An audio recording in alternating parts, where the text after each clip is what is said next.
ఈరోజు దేవుని వాగ్దానం. ఈరోజు నీ చుట్టూ ఉన్న పరిస్థితులను చూసి నువ్వు కృంగిపోతున్నావా?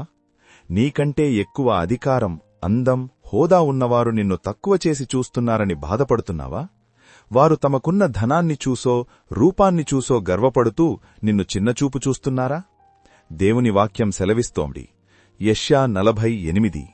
గడ్డి ఎండిపోవును, దాని పువ్వు వాడిపోవును, గాని మన దేవుని వాక్యము నిత్యమూ నిలుచును.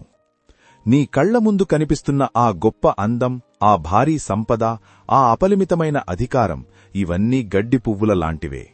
పొద్దున్నే పూసి సాయంత్రానికి రాలిపోయే పువ్వులాంటిదే ఈ లోకపు హోదా.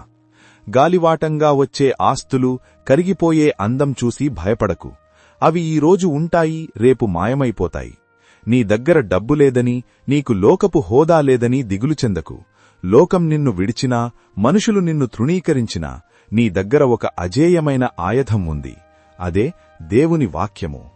మనుషుల మాటలు గాలికి కొట్టుకుపోయే కాగితాల్లాంటివి, కాని దేవుని మాట బండమీద చెక్కిన సత్యం. లోకమంతా తలకిందులైనా, ఆకాశం భూమి గతించినా ఆయన నీకిచ్చిన వాగ్దానం ఒక్కటి కూడా తప్పిపోదు. ఎందుకంటే ఆయన వాక్యము నిత్యమూ నిలుచును. కాబట్టి వాడిపోయే పువ్వులను చూసి వణికిపోకు. నిత్యమూ నిలిచే దేవుని వాక్యాన్ని పట్టుకో. ధైర్యంగా తలెత్తుకొని ముందుకు సాగు. నీ వెనుక ఉన్నది మారని దేవుడు, నీ చేతిలో ఉన్నది మరణం లేని వాక్యం.